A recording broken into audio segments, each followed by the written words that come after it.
बात करते हैं एस्ट्रोलॉजी के बारे में। अब पहले ब्रह्मांड के बारे में समझते हैं कि ब्रह्मांड काम कैसे करता है। उससे पहले मैं एस्ट्रोलॉजी का चार्ट आपको दिखाता हूँ। एस्ट्रोलॉजी का चार्ट भी आपको बनाना सीखो पहले। आप सबसे पहले तो आप एस्ट्रोलॉजी का चार्ट बनाना सीखिए। एस्ट्रोलॉजी का जब भी चार्ट बनता है तो आपको इस तरीके से एक ड्रॉ करना है, ब्रैकेट, और एक रो यहाँ से लेके यहाँ पे खींचनी है। सब लोग बनाइए अपने अपने पेपर पेन लेके। और एक रो यहाँ से लेके यहाँ पे खींचनी है। और यहाँ के सेंटर से एक रो यहाँ पे लेकर आएंगे, एक रो यहाँ पर लेकर आएंगे, एक यहाँ पर और एक यहाँ। तो ये आपका हॉरोस्कोप तैयार होगा। सब लोग हॉरोस्कोप तैयार कीजिए। मैं दोबारा बताता हूँ बड़े इजी तरीके से कि हॉरोस्कोप कैसे तैयार होता है। दोबारा देखो, मैं दोबारा बनाता हूँ। देखिए, आपको पहले इस तरीके से एक लाइन ड्रॉ करनी है, फिर ऐसे ड्रॉ लाइन ड्रॉ करनी है, और फिर ऐसे ड्रॉ करना है, फिर ऐसे ड्रॉ करना है। इन दोनों कोनों को आपस में मिला लेना। जब ये दोनों कोनों मिल जाए तो बीच के जो कोने रह गए तो यहाँ के सेंटर से, मतलब कि यहाँ के सेंटर से एक लाइन यहाँ पे मिला देनी है, एक लाइन यहाँ से मिला देनी है, एक लाइन ऐसे मिला देनी है, और आपस में। तो आपका ये हॉरोस्कोप ड्रॉ हो गया। कितना आसानी से हो गया कि नहीं हो गया? सबको बनाना आ गया? यस। अब इसके अंदर कैसे किस प्रकार से अपनों को राशियों को प्लेसमेंट करना है। अभी एक जनरल लो मैन लेमैन की तरह सीखे। या ये जो पहला हाउसेस है इसको बोलते हैं एक नंबर, ये दो, ये तीन, चार, पाँच, छ, सात, आठ, नौ, 10, 11, 12। तो इस प्रकार से जो 12 हमारे हाउसेस हैं उनको ये नंबर दे दिए। और ये 12 राशियां भी हैं। राशियां कितनी होती हैं? 12। और हाउसेस कितने होते हैं? 12। ज्योतिर्लिंग कितने होते हैं? 12। महीने कितने होते हैं? 12। ठीक है। तो इस प्रकार से आपको एक चार्ट तैयार करना है। ठीक है जी। तो इस प्रकार से 12 हाउसेस की, इसको अच्छे से समझ लीजिए। आपको ये बनाना नहीं आया तो आगे एस्ट्रोलॉजी को पढ़ने में हमें प्रॉब्लम आएगी। तो राशि का मतलब एक हाउस, पहला, दूसरा, तीसरा, चौथा, पांचवा, छठा, सातवां, 8, 9, 10, 11, 12। एक बार अब मैं दोबारा से आपको दिखा देता हूँ कि कैसे लिखा जाता है।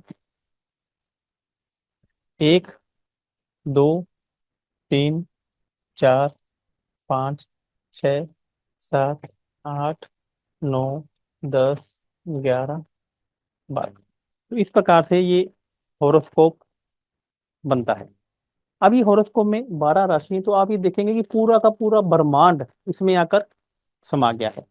कैसे समा गया है इसको देखेंगे कि यह जो एक हाउसिस है इसकी जो डिग्री होती है ये 30 डिग्री होती है। कितनी? 30। नोट कर लीजिए। एक जो हाउसिस है उसकी डिग्री कितनी है? 30 डिग्री। एक ग्रह जब दूसरे ग्रह के अंदर, हाउसिस के अंदर ट्रेवल करता है, तो एक हाउसिस को पैदा पार करने में उसको 30 डिग्री चलना पड़ता है। अब हर ग्रह की चाल अलग अलग होती है, वो कितनी फास्ट चलता है, कितनी स्लो चलता है, वो अपने आगे पढ़ेंगे। बस आप इतना समझ लीजिए कि एक हाउसिस का जो डिग्री है वो कितने डिग्री है? 30 डिग्री। कौन सा ग्रह आपके हॉरोस्कोप में कितने डिग्री का बैठा हुआ है, कितना डिग्री है उसकी, तो ये हमें कैसे पता लगता है? हॉरोस्कोप से। न्यूमरोस्कोप से हमें नहीं पता लग, न्यूमरोस्कोप में कुछ भी नहीं पता लग रहा है कौन कहता है डिग्री का है कौन, हमें तो वहां पे कितना पता लग रहा है कि एक नंबर क्या, कौन सा ग्रह किस राशि में बैठा हुआ है ये भी हमें नहीं पता लगता है। तो इस प्रकार से ये आपको समझ में आ गया। एक हाउस की डिग्री कितनी होगी? 30 डिग्री। और हाउसेस कितने हैं? 12। और राशियां कितनी हैं? 12। ग्रह कितने होते हैं? 9। और नक्षत्र कितने होते हैं? 27। और एक नक्षत्र के चरण होते हैं 4। देखिए, ग्रह कितने हैं? 9। राशियां कितनी हैं? 12। और राशियों के नक्षत्र कितने हैं? 27। और एक नक्षत्र के 4 चरण होते हैं, तो 108 टोटल। और 12 हाउसेस। ठीक है जी। अब आपको ये मैं बताता हूँ कि ये एस्ट्रोलॉजी काम कैसे करती है।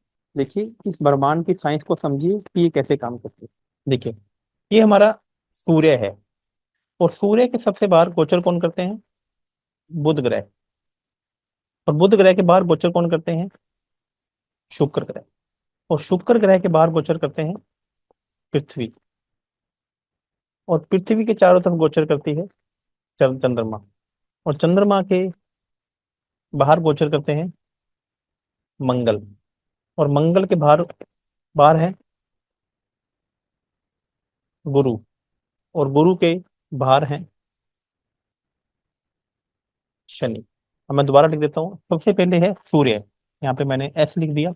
उसके बाद मरकरी, तो मैंने एम लिख दिया। फिर है वीनस, इसको वीनस लिख दिया। और ये पृथ्वी, इसको मैंने अर्थ लिख दिया।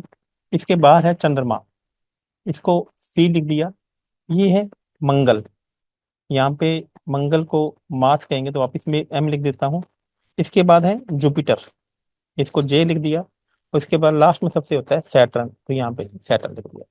तो इस तरीके से ये सूर्य के चारों तरफ हमारे जो ग्रह हैं वो गोचर करते हैं, इनको गोचर करते ट्रांजिट करते हैं। तो ये ब्रह्मांड है, ऐसे ही चलता है ना ब्रह्मांड। ठीक है।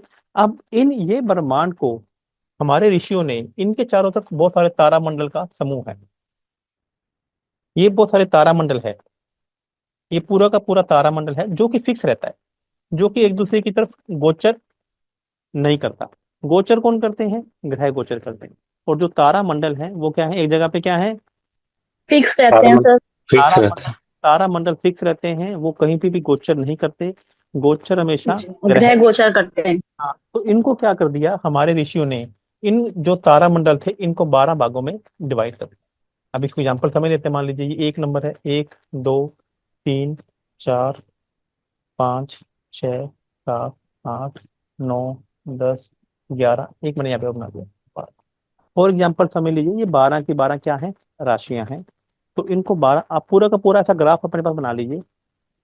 तो इनको ऊपर गोचर कर दिया, तो जैसे ही पृथ्वी आप देखेंगे कि अपने इस तरह से सूर्य के चारों तरफ गोचर करती है, तो पृथ्वी और सूर्य जब एक सीध में जिस राशि को देखते हैं, तो इसका मतलब सूर्य उस राशि को गोचर कर रहे हैं। अब मान लीजिए जो ये सूर्य है वो एक जगह पे फिक्स रहते हैं, पृथ्वी सूर्य के चारों तरफ घूमती है। तो जैसे ही पृथ्वी अपनी यहाँ पर आ जाएगी, इस राशि में आ जाएगी, तो सूर्य और पृथ्वी को मिलके जो, मतलब कि सूर्य पृथ्वी के माध्यम से जिस राशि को देखेगा, तो सूर्य उस ग्रह को क्या करेगा, गोचर। गोचर। तो इसी प्रकार से बुध ग्रह की बात करता हूँ, बुध महाराज जी अपना गोचर कर रहे हैं, बुध यहाँ पे गोचर करते हैं। तो बुध और सूर्य ये तीनों मिलाकर जिस राशि को देखेंगे, तो इसका मतलब है बुध ग्रह उस राशि में गोचर कर रहे हैं। तो इसी प्रकार से मान लीजिए कि चंद्रमा ग्रह हैं, ये सॉरी ये हैं, तो ये जिस राशि में गोचर कर रहे हैं, तो इसका मतलब है किस राशि में गोचर कर रहे हैं। अब चंद्रमा जी महाराज हैं, ये पूरी यहाँ पे फटाफट ये घूम रहे हैं। तो जैसे ही ये देखो, मान लो यहाँ पे घूम रहे हैं तो इस राशि में गोचर कर दिया, यहाँ पे घूम रहे हैं तो इस राशि में गोचर कर दिया, ये यहाँ पे घूम रहे हैं इस राशि में। तो ये चंद्रमा बहुत फास्ट घूमता है, क्योंकि ये, इसका सर्कल कितना है, पृथ्वी है। और बाकी जितने भी प्लेनेट है इनका सर्कल क्या है, पूरा का पूरा। सूर्य। और बुध ग्रह, ये देखो बुध ग्रह का सर्कल क्या है, बहुत छोटा है, तो ये बहुत फास्ट चलते हैं। शुक्र उससे फास्ट चलते हैं। चंद्रमा सबसे फास्ट चलते हैं क्योंकि उनका सर्कल क्या है, सबसे छोटा है। फिर मंगल, फिर गुरु, और फिर शनि। तो शनि क्या चलते हैं, सबसे स्लो चलते हैं, क्योंकि उनका चक्कर क्या है, बड़ा। पूरा बड़ा है। सबसे बड़ा। अब आपको समझ में आ गई, बहुत आसान हम्म। मेन लैंग्वेज में, कि किस तरीके से ब्रह्मांड काम करता है।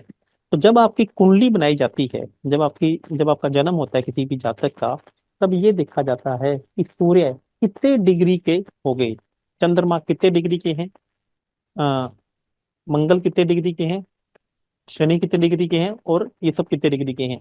मान लीजिए कि दो ग्रह एक ही राशि में गोचर करेंगे, तो हम क्या बोलेंगे कि दोनों ग्रह युति बनाकर बैठे हैं। जैसे अभी करंट में मैं आपको दिखाता हूँ कि मीन राशि में चंद्रमा भी, शनि भी गोचर कर रहे हैं, और सूर्य भी गोचर कर रहे हैं।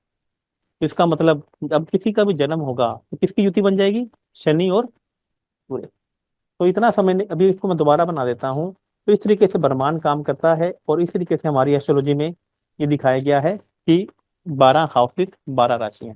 तो पहले नोट कीजिए, सूर्य के सबसे पास में कौन सा ग्रह आता है, पृथ्वी, बुध। बुध ग्रह। बुध उस आता है सर। शुक्र, उसके बाद मंगल, उसके बाद गुरु, पृथ्वी। और उसके बाद पृथ्वी ग्रह नहीं है, पृथ्वी पे हम रहते हैं ना, हमारी लाइफ पे ओके क्या ओके सर। करेगी, ये डिपेंड करता है। पृथ्वी। ठीक है। ओके। अब नोट कीजिए कि दो ग्रह ऐसे होते हैं जो, जिन्होंने ब्रह्मांड का निर्माण किया है। कौन कौन से हैं, मतलब कि क्रिएटर्स हैं, सूर्य और चंद्रमा। 5 ग्रह ऐसे हैं जो एग्जीक्यूटर हैं, 5 ग्रह ऐसे हैं जिन्हें एग्जीक्यूटर बोला जाता है। वो कौन कौन से हैं, बुध, शुक्र, मंगल, गुरु और शनि। और 2 ग्रह ऐसे हैं, राहु और केतु, ना वो एग्जीक्यूटर हैं ना वो क्रिएटर हैं। उनका काम है, तान्या जी, जहां बैठेंगे या तो काम बिगाड़ देंगे या काम को बना। सर 5 ग्रह एग्जीक्यूटिव कौन से बता देंगे दोबारा? 12 लिख लो। लिखिए। बुध ग्रह, शुक्र ग्रह, मंगल, गुरु, शनि। 2 ग्रह क्रिएटर हैं। जो 2 ग्रह क्रिएटर हैं उनकी एक एक राशि है, और जो एग्जीक्यूटर हैं उनकी दो दो राशियां हैं, और जो ना क्रिएटर हैं ना एग्जीक्यूटर हैं ना उनके पास कोई भी राशि नहीं है, जैसे राहु और केतु। नोट कर लीजिए, दोबारा बताता हूँ। देखिए बड़ा इंटरेस्टिंग आपको चीजें लॉजिक से समझा रहा हूँ। पढ़ने में मजा आ रहा है कि नहीं आ रहा है, बताइए आप लोग।